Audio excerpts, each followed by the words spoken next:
Buenos días. Podéis tomar asiento, amados.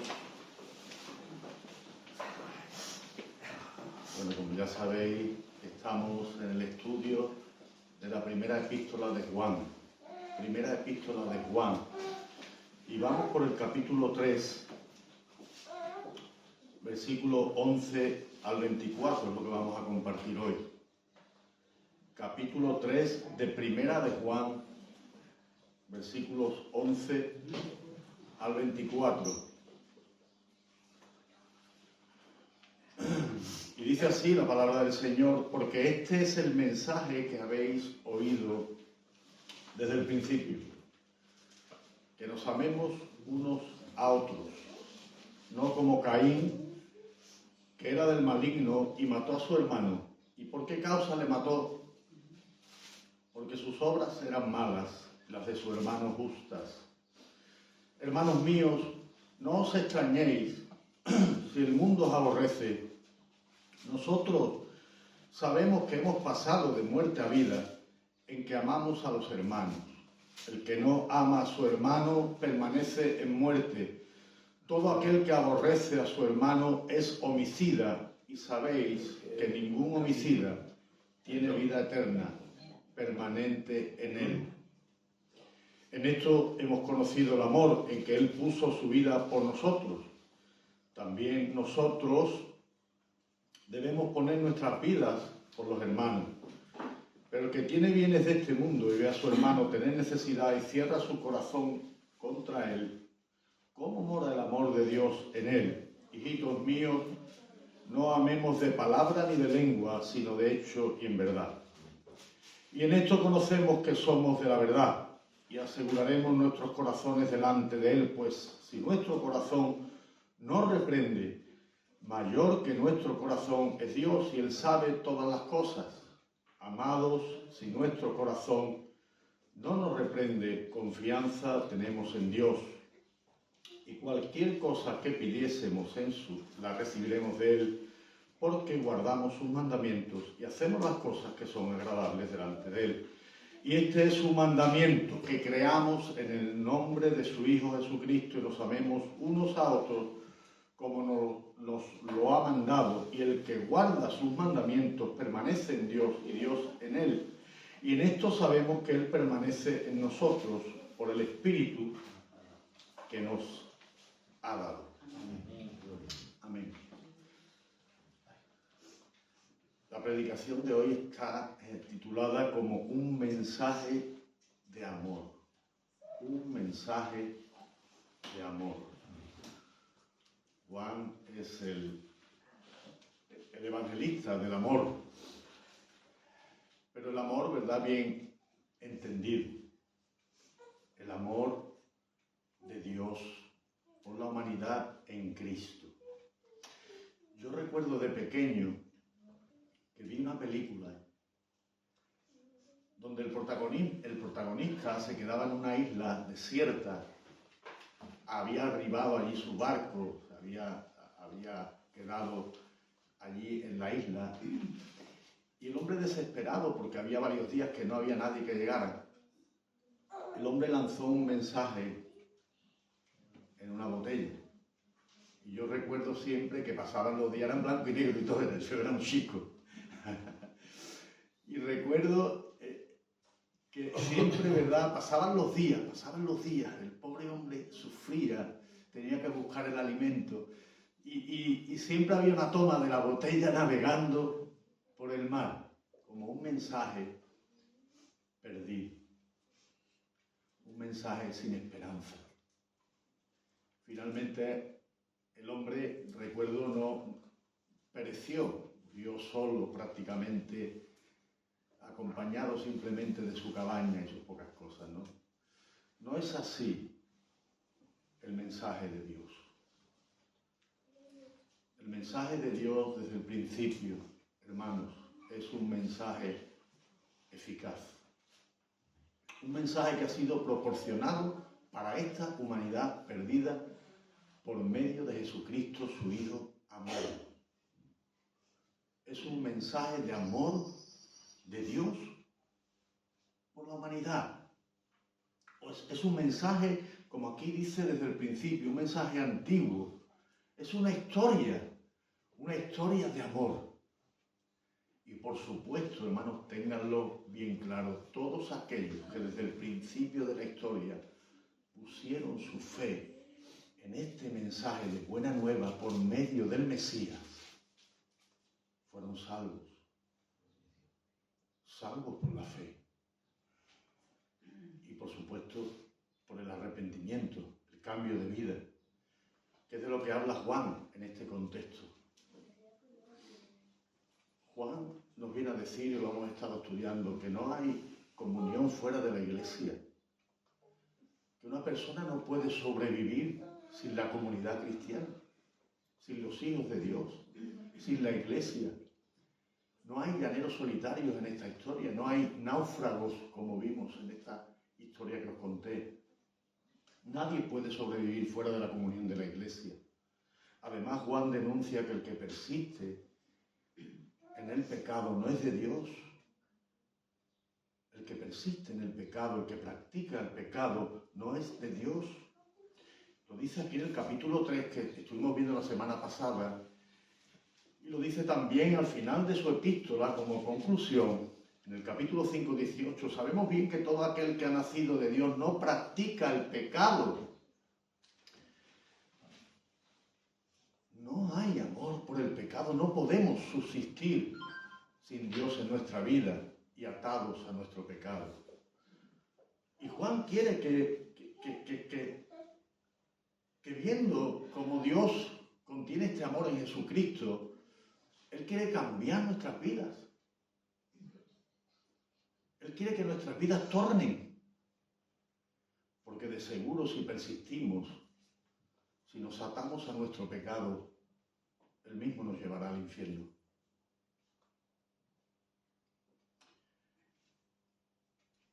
Es una historia de amor, como digo, es un mensaje de amor, como dice aquí, en esto se mostró el amor, capítulo 4, versículo 9 y 10 de esta propia epístola. En esto se mostró el amor de Dios para con nosotros, en que Dios envió a su Hijo unigénito al mundo para que vivamos por Él. En esto consiste el amor, no en que nosotros hayamos amado a Dios, sino que Él nos amó a nosotros y envió a su Hijo en propiciación por nuestros pecados. Y estas palabras son importantes, porque la ley, sin el Evangelio, hermanos, nos condena. La ley de Dios nos condena sin el Evangelio, porque no hay ser humano que pueda cumplirla. Pero Él fue la propiciación. Él satisfizo la justicia de Dios. Él satisfizo todas las demandas santas y justas de Dios que contiene la ley. Y por medio de la fe en Él, por medio de arrepentirnos y vivir para Él, Dios nos ha perdonado en Cristo. Amén. Glorioso mensaje, hermanos. Un mensaje lleno de amor, lleno de amor. Juan quiere dejar por sentado en este nuestro pasaje que el amor es práctico y vivo, demostrado por el propio Señor Jesucristo, versículo 16. En esto hemos conocido el amor en que Él puso su vida por nosotros. También nosotros debemos poner nuestras vidas por los hermanos. Esa es la demanda. Hermanos, qué estándar tan alto.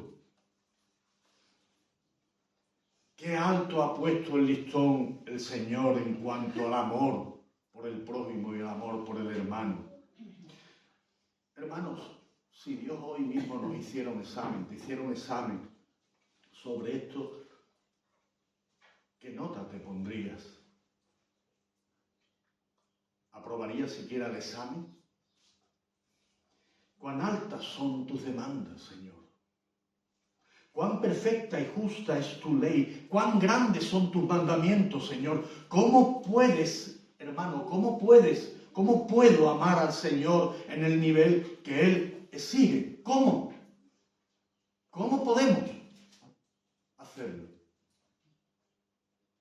Nosotros le amamos porque Él nos amó a nosotros primero. Amén. Gloria a Dios.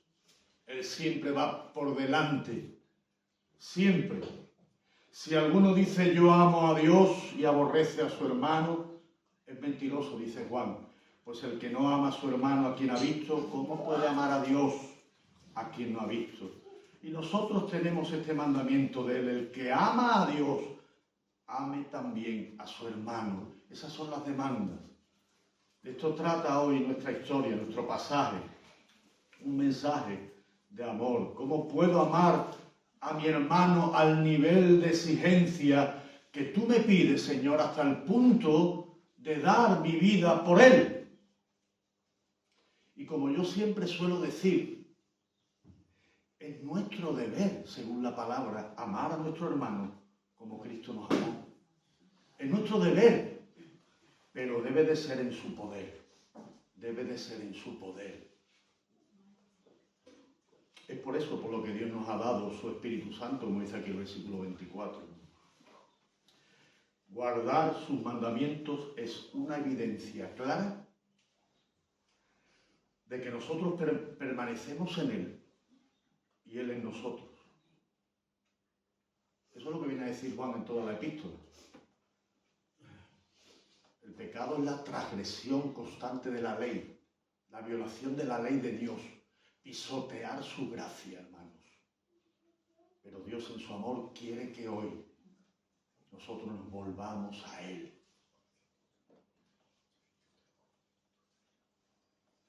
Es el amor al hermano una característica clave de que su espíritu realmente mora en nosotros. Y ahora vamos, ¿no?, al contexto, como os dije, ¿no?, el contexto de la epístola, y el contexto más próximo lo vemos en el versículo 7, ¿no?, de que aquellos que decían, lo vimos la vez pasada, que dicen ser hijos de Dios, practican la justicia. Versículo 7. Hijitos, que nadie os engañe, el que practica la justicia es justo, tal como él es justo, es un practicante de los mandamientos del Señor, ama las demandas de Dios y no practica el pecado. Y en segundo lugar, versículo 10, ama a su hermano. Ama a su hermano, practica la justicia y ama a su hermano. Son dos evidencias claras de los hijos de Dios. Fijaos el versículo 11. Este mensaje, este mandamiento, hermanos, no es nuevo. Esto no es algo nuevo. No resuena en nuestros oídos como algo nuevo. Es desde el principio y está confirmado por la propia ley de Moisés, pero que se cumple en el Señor Jesús y que ha de cumplirse en nosotros. Fijaos el capítulo 2, versículos 7 y 8. Hermanos, no os escribo un mandamiento nuevo, sino el mandamiento antiguo que habéis tenido desde el principio. Este mandamiento antiguo es la palabra que habéis oído desde el principio. Sin embargo, os escribo un mandamiento nuevo que es verdadero en él. El mandamiento nuevo es verdadero en él. Ha sido llevado a la práctica, incluso porque Moisés no podía llevarlo a la práctica. Moisés no pudo cumplir ni siquiera la ley de Dios. Solo Jesús. Solamente se ha hecho verdadero en él, y esto pasa a nosotros, porque la oscuridad ha pasado y la luz, dice, verdadera ya alumbra. Hermanos, ¿qué parece estar ocurriendo aquí? ¿Cuál es el contexto de nuestro texto? Bueno, hermanos, las palabras amor y hermano dominan y dominarán todo nuestro texto. Las palabras amor y hermano, como distintivo o señal de la pertenencia a la familia de la fe o de la comunidad cristiana. Como ya os dije antes, Juan denuncia una comunión fuera de la iglesia, una vida ajena a la vida de tu hermano. Lo denuncia. Salieron de nosotros porque no eran de nosotros, porque si hubieran sido de nosotros, hubieran permanecido con nosotros. Hay pródigos, sí, pero también hay muchos que se han ido que no han sido nunca creyentes, hermanos. Y además, Juan denuncia en toda la epístola la creencia, la falsa creencia de pensar que si uno peca de manera constante, Dios siempre le va a perdonar. Error, hermanos. La práctica del pecado, la práctica de la injusticia, hace ver que uno no es hijo de Dios. tanto, Juan pretende enseñarnos en este pasaje, en toda su epístola, que la comunidad de la fe en Cristo, y que además tiene su espíritu, lleva el amor de Dios a la práctica. Lo repito. La comunidad de la fe en Cristo, aquellos que tienen comunión unos con otros, aquellos que se preocupan por la vida de sus hermanos, aquellos que están comprometidos con la comunidad de la fe, y que además tiene su espíritu, tiene la guía de su espíritu. Disciernen el pecado, hermano, no andan en la oscuridad, lo que viene a decir Juan.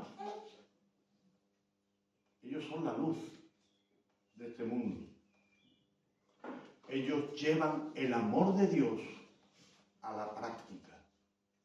El amor de Dios no queda en una teoría solamente.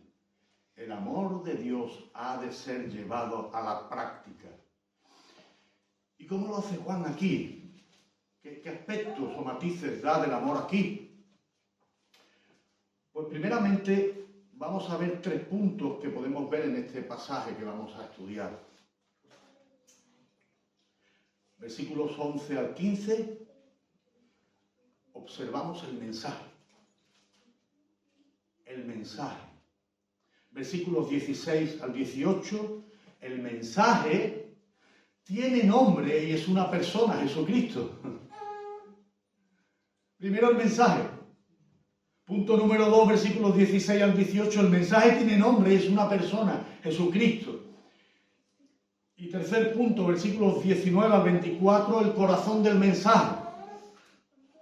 ¿Qué es el mensaje del corazón? El corazón del mensaje, que es el mensaje del corazón. Vamos a ver en estos primeros versículos estos contrastes de Juan. Hermanos, el mensaje cristiano es un mensaje de amor, pero lo repito, basado en los principios de Dios. Basado en los principios de Dios. Que nos amemos unos a otros. No está basado en los principios de este mundo, en las filosofías de este mundo. Que quede claro. Hermanos míos, dice el versículo 13, no os extrañéis si el mundo os odia. Y el Señor dice en el Evangelio de Juan, capítulo 15, versículo 18, si el mundo os odia, sabed que a mí me ha odiado antes que a vosotros. Por eso os digo que el amor de Dios está basado en sus principios y no en filosofías huecas o sutiles engaños de los hombres. Está basado en los principios de Dios. Y Dios es justo. Y como buen padre, siempre a través de la historia ha disciplinado a su pueblo y a su hijo porque los ama. ¿Es así o no? Amén. Él no les abandona a su juego, a su pecado, jamás. Aquellos que se abandonan a su pecado no son parte de la familia de Dios. Eso es lo que viene a decir Juan. Dios no le permite juguetear con el pecado, como hace este mundo, que fomenta el pecado, que rinde pleitesía al desenfreno. Y sin embargo el Señor nos dice en Hebreos 12:6 que al que el Señor ama, Él lo disciplina. Gloria a Dios. Y Juan se remite al primer caso de homicidio aquí, cuando el pecado entró en el mundo, para demostrar, como dice Santiago 2:22, que la fe se perfecciona por las obras. Versículo 12 aquí dice, Caín era del maligno, pertenecía a Satanás, mató a su hermano, su corazón estaba lleno de maldad y su ofrenda no fue agradable a Dios.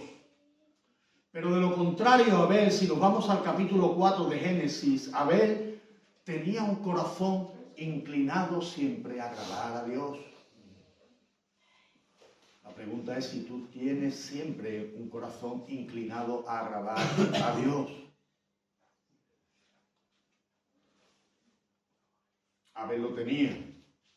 Él siempre dio de lo mejor al Señor, de lo mejor que tenía al Señor, de lo mejor de su vida, de lo mejor de sus corderos. Las obras de Abel evidenciaban, por una parte, cuánto amaba a Dios, y también cuánto amaba a su hermano. De lo contrario que Caín. Pero tú quizás puedas decirme hoy, hermano, yo no he matado a nadie. Este mandamiento no es para mí, porque el no matarás, yo no he matado. Pero digamos al Señor en Mateo 5, 21-22. Oíste que fue dicho por los antiguos, no matarás, y cualquiera que matare será culpable de juicio. Pero yo os digo que cualquiera que se enoje contra su hermano será culpable de juicio. Y cualquiera que diga necio a su hermano será culpable ante el concilio. Y cualquiera que le diga fatuo o tonto quedará expuesto al infierno de fuego. Hermanos y hermanas, tan solamente el enojo o el insulto ya te hace convicto, culpable ante la ley de Dios. Fijaos.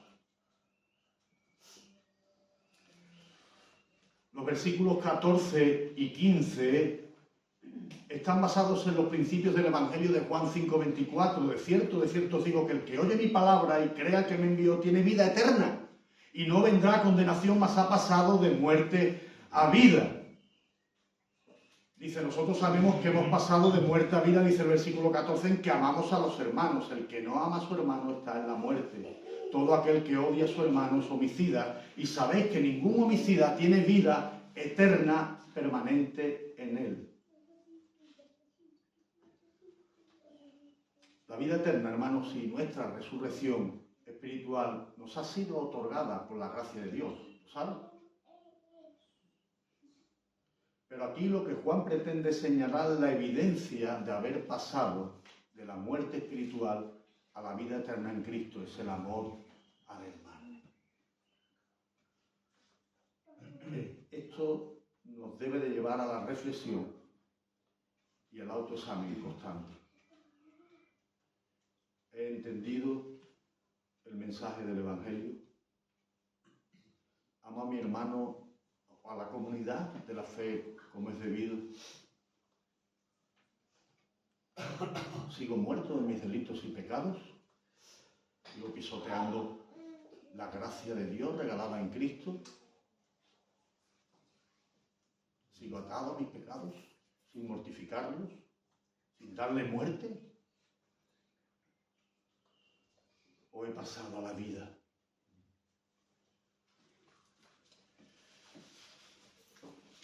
Ahora bien, hermanos, este mensaje no solo se queda en un mensaje o una filosofía de vida como otras religiones enseñan y ya está, sino que esto nos lleva a nuestro segundo punto. Este mensaje tiene un nombre y es una persona, Jesucristo, que es el amor encarnado y demostrado. Jesucristo es el amor encarnado y demostrado, llevado a la práctica perfecta. Este mensaje no deja de ser un mandamiento de Dios y de Cristo. Así nos lo dice el Evangelio de Juan, capítulo 15, 12 y 13. Este es mi mandamiento, que os améis unos a otros como yo os he amado. Nadie tiene mayor amor que este, que uno ponga su vida por sus amigos, dice el Señor Jesucristo. La medida del amor aquí, hermanos, es Cristo. No existe otra medida. Tenemos que amar como Él nos amó hasta el punto de poner nuestra vida por los hermanos. Y la pregunta es, ¿tú eres capaz de esto? ¿Soy yo capaz de esto, hermano? Como Cristo me amó, yo soy capaz de amar. ¿Tú eres capaz de hacer eso? ¿Tú crees que eso es posible? Nosotros hemos conocido lo que es el amor en que Cristo entregó su vida por nosotros. Y así también nosotros debemos entregar nuestra vida por los hermanos. Y el que tiene bienes de este mundo y ve a su hermano tener necesidad, le cierra el corazón. ¿Cómo puede habitar el amor de Dios en él? Hijitos míos, no amemos de palabras ni con lengua, sino con hechos y de verdad. Hermanos, el amor de Dios no puede quedarse en nosotros como un simple concepto. No sé si me entienden. El amor de Dios tiene manos, tiene piernas, tiene corazón, hermanos. Ver a Cristo en acción, ver a Cristo en la cruz dando su vida por ti, debe de moverme a la acción, debe de moverme al arrepentimiento, debe de moverme a odiar mi pecado, hermanos, al ver a Jesús sufriendo, sangrando por mí. Hermanos, el mandamiento sin el Evangelio es demoledor. La ley de Cristo nos aplastaría, hermanos, en segundos. La ley sin su gracia nos expone al infierno de fuego, como hemos visto. La ley sin su gracia encontrará el furor de la ira de Dios y su justo juicio. ¿Entiendes ahora el porqué del Evangelio o no? ¿O todavía no? ¿Entiendes ahora el porqué de su amor? ¿De lo que Él ha estado dispuesto a librarte?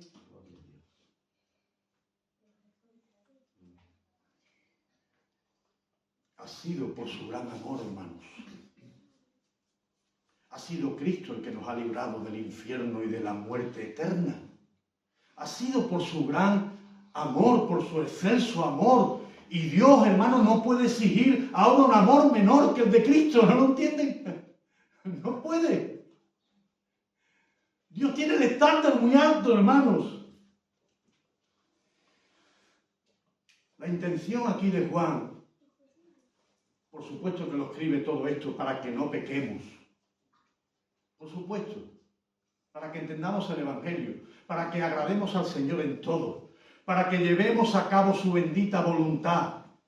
Pero hermanos, algo tenemos presente desde el principio de la carta, que si tú has pecado, que si tú persistes en tu pecado y tú lo confiesas, Dios es justo y fiel para perdonar tus pecados.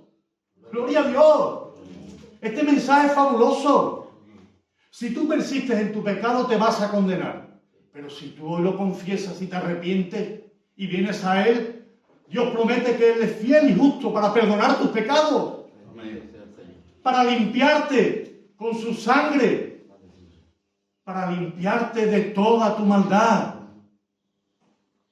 Juan 1:9, lo hemos visto. Juan dice, no pequéis. Lo dice una y otra vez.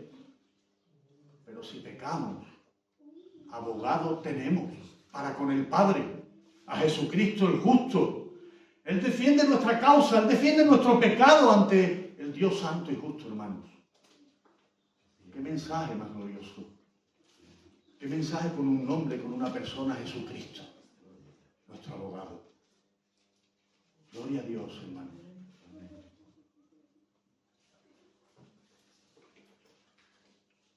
Lo repito, la intención de Juan y las intenciones de nuestro corazón siempre deben de ser justas, agradables al Señor. Esas deben de ser nuestras intenciones. Su voluntad siempre ha de ser nuestra meta. Y el pecado debe de dolernos. El pecado, hermanos, devasta nuestro corazón.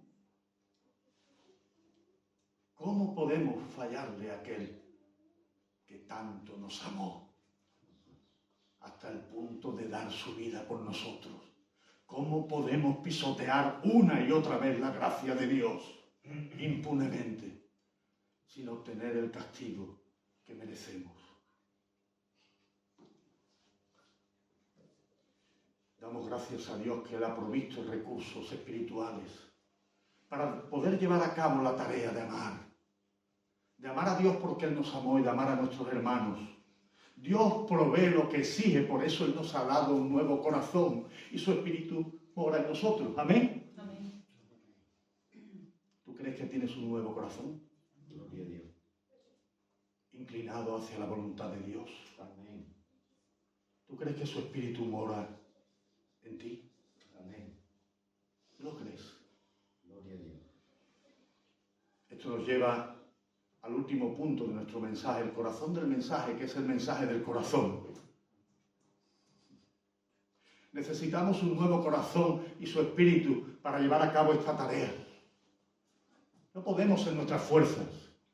Nunca podrás. Jamás. ¿Recordáis Romanos 8:13? Porque si andáis conforme a la carne, moriréis. Si andáis conforme a la carne, moriréis. Pero si por el Espíritu hacéis morir las obras de la carne, viviréis. Si por el Espíritu hacéis morir las obras de la carne, vais a vivir. Necesitamos ese nuevo corazón. Ese nuevo corazón ha sido prometido a través de las Escrituras. Jeremías 31:33 nos dice: porque este es el pacto que haré con la casa de Israel después de aquellos días, dice el Señor. Daré mi ley en su mente y las escribiré en su corazón, y yo seré su Dios, y ellos serán por mí pueblo. Ezequiel 36:26-28 nos dice: yo os daré un nuevo corazón y pondré mi espíritu nuevo dentro de vosotros. Y quitaré de vuestra carne el corazón de piedra y os daré un corazón de carne y pondré dentro de vosotros mi espíritu y entonces haré que andéis en mis estatutos y guardéis mis preceptos y lo pongáis por obra. ¿Está ocurriendo eso en tu vida? ¿Puedes hacerte una radiografía interna y ver que Dios ha puesto en ti un nuevo corazón? Puedes mirar en tu interior y ver que su espíritu mora en ti y que su espíritu puede ser contristado por nuestro pecado.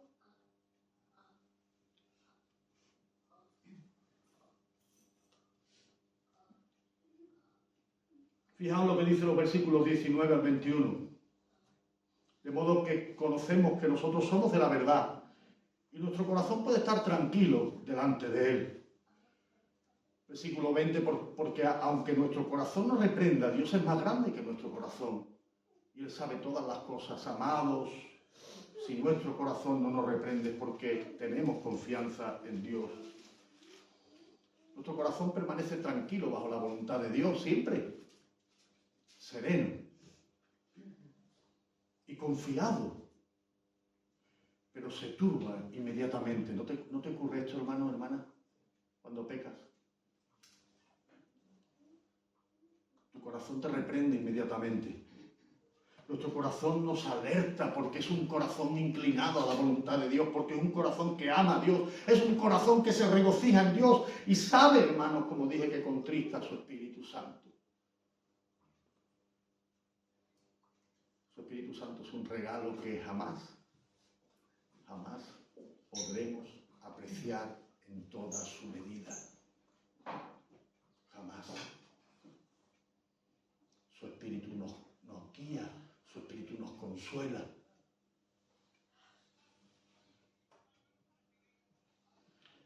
Versículo 22, todo lo que le pidamos lo recibiremos de Él porque guardamos sus mandamientos y hacemos las cosas que le agradan. Hermanos, necesitamos gracia, necesitamos fortaleza espiritual, necesitamos matar, acribillar a ese pecado que viene por nosotros. Necesitamos crecer en santidad, necesitamos orar más, necesitamos consagrar nuestra vida más a Dios. No pidamos solamente para nuestros deleites egoístas, como dice Santiago en capítulo 4. Nuestro nuevo corazón ama a Dios. Aprendamos a pedir siempre conforme a la voluntad del Señor. Como dice aquí Juan, capítulo 5, 14, esta es la confianza que tenemos en Dios, que si pedimos alguna cosa conforme a su voluntad, Él nos oye. Y si sabemos que Él oye todas nuestras peticiones, también sabemos que recibiremos lo que le hayamos pedido. Pedir conforme a la voluntad de Dios.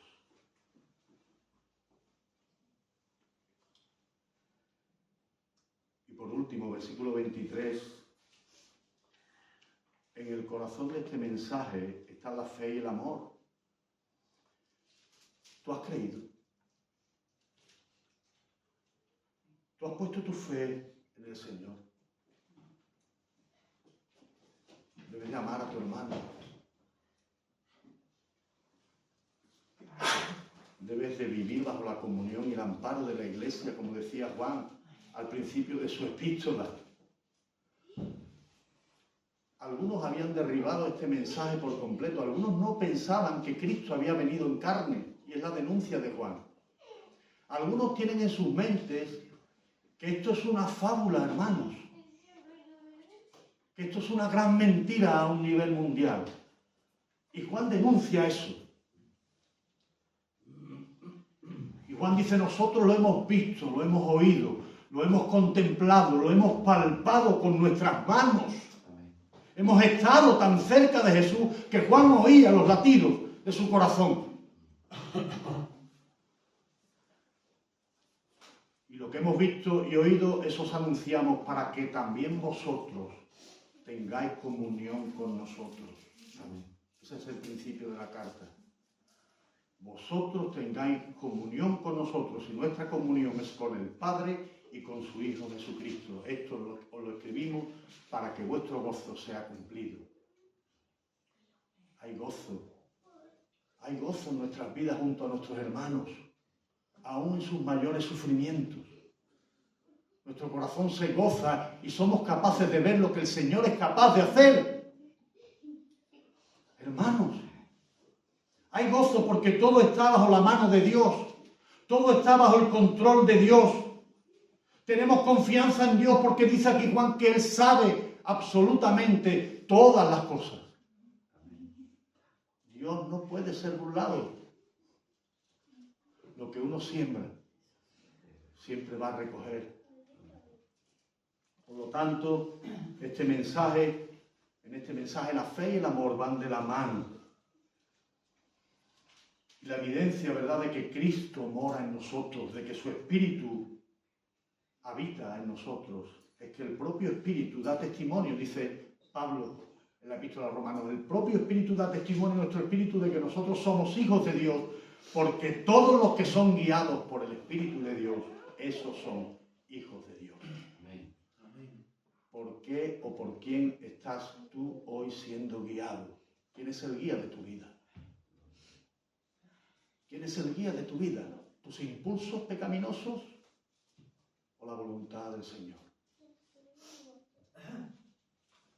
Esto es lo que viene a denunciar Juan. Y Juan da la salida al arrepentimiento. Juan da la salida al perdón. Juan da la salida a la restauración. Este es el mensaje del Evangelio. Esta es la gran realidad. Y concluyo, quiero alentaros, hermanos, y deciros que este nivel de exigencia justa y santa, como Dios demanda en sus escrituras, en su ley, en sus mandamientos, solamente ha sido cumplido por Cristo. Solo.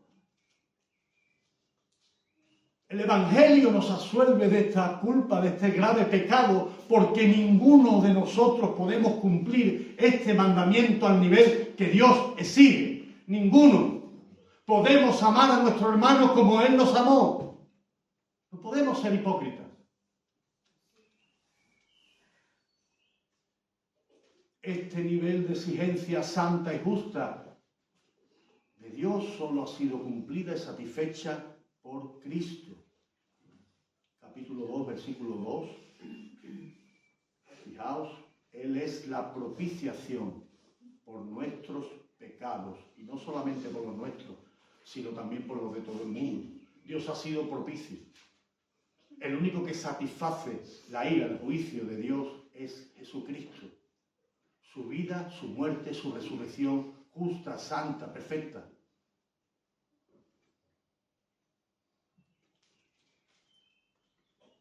Nosotros hemos conocido lo que es el amor en que Cristo entregó su vida por nosotros. No hay ninguno de nosotros que pueda satisfacer este nivel de exigencia justa. Ninguno. Nadie.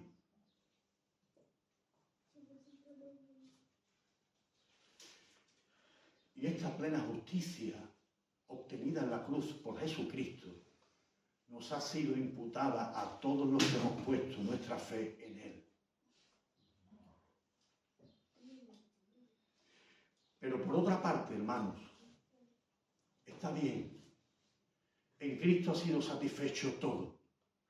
Todo ha sido cumplido. Todo ha sido consumado. En Cristo hemos hallado el perdón. Pero hermanos, Juan viene a decirnos que si restamos valor a sus mandamientos por ello y no lo guardamos, nosotros menospreciamos al Señor y su plena voluntad y violamos su ley. Como dice aquí Juan en el capítulo 3:4, todo aquel que comete pecado infringe también la ley, pues el pecado es infracción de la ley. Como dice el capítulo 2, versículo 4, el que dice que yo le conozco y no guarda sus mandamientos, el tal es mentiroso y la verdad no está en él. Capítulo 5, versículo 3, amar a Dios consiste en obedecer sus mandamientos y estos no son una carga. Fijaos lo que dice Juan. Los mandamientos del Señor no son una carga para aquellos que estamos en Cristo.